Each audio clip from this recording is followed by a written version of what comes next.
Joint Hindu family business. अब joint Hindu family business क्या होता है, हम उसके बारे में डिस्कस करते हैं।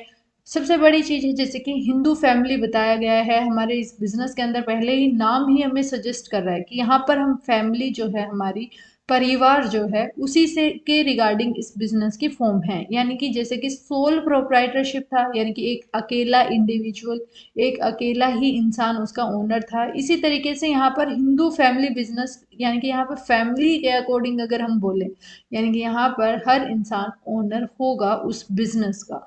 सबसे बड़ी चीज क्या है, जॉइंट हिंदू फैमिली बिजनेस जो है ये एक specific form of business organisation है। और ये आप तभी ओपन कर सकते हैं आप अपनी फैमिली के साथ हैं और आपकी फैमिली जो है जनरेशन टू जनरेशन ये बिजनेस हमारा चलता रहेगा। इस फैमिली बिजनेस में ये सबसे पुराना फॉर्म ऑफ बिजनेस है। अगर हम इंडिया की बात करें, इंडिया के अंदर सबसे पहले और सबसे पुराना बिजनेस अगर व्यापार हम बोले तो ये जॉइंट हिंदू फैमिली बिजनेस ही हम मानेंगे। ये सबसे ओल्डेस्ट फॉर्म है बिजनेस की।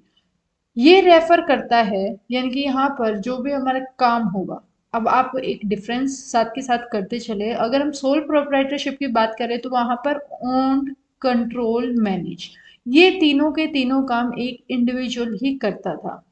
अब यहाँ पर क्या है, जॉइंट हिंदू फैमिली बिजनेस के अंदर क्या होगा, ये जो बिजनेस है owned and carried own by the members of Hindu undivided family.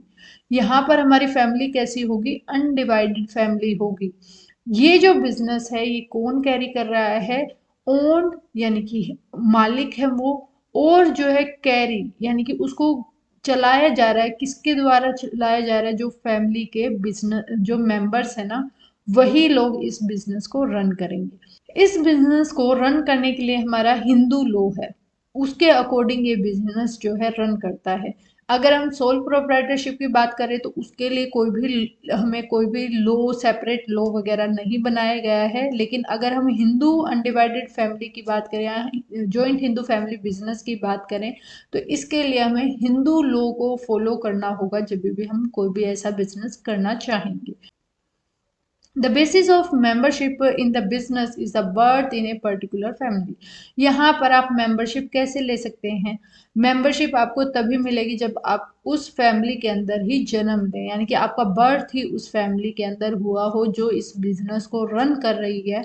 और ये जो है हमारा सक्सेसिव जो जनरेशन होंगे, आने वाली जो जनरेशन होंगी, ये इस बिजनेस को रन करती रहेंगी। सबसे बड़ी चीज यही है। यहाँ पर अगर आपको मेंबर बनना है तो आपको उस फैमिली के अंदर बर्थ लिया होना चाहिए, यानी कि आपका बर्थ जो जन्म है उसी फैमिली के अंदर हुआ हो। साथ के साथ ये जो फैमिली का बिजनेस है हमारा, ये हिंदू लॉ के द्वारा गवर्न किया जाता है। उसके अलावा अगर हम बात करें, इसके अंदर हमारे कौन जो है मेंबर्स क्या कर रहे हैं, वो उसको ओन कर रहे हैं और कैरी कर रहे हैं उस बिजनेस को, यानी कि चला रहे हैं। अब देखिए यहाँ पर हमने जो है डिस्कस किया ओन्ड एंड कैरिड।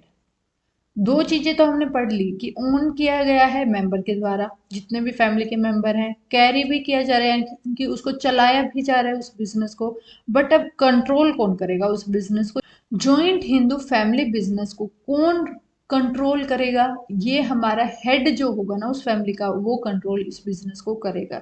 यानी कि इस बिजनेस को कंट्रोल किया जाता है हेड ऑफ द फैमिली। यहाँ पर जो सबसे एल्डर मेंबर है वो इसको क्या करेगा, कंट्रोल करेगा, यानी कि उसको हम कर्ता कहेंगे।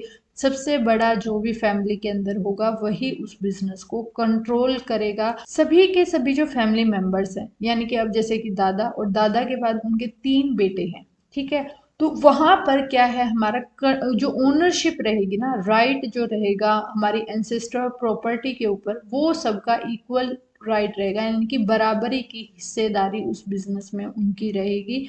चाहे वो बिजनेस है या प्रॉपर्टी वगैरह कोई भी चीज होगी उस बिजनेस से अर्न की हुई या फिर उस बिजनेस से रिलेटेड, उन सब में सभी मेंबर्स का इक्वल राइट रहेगा।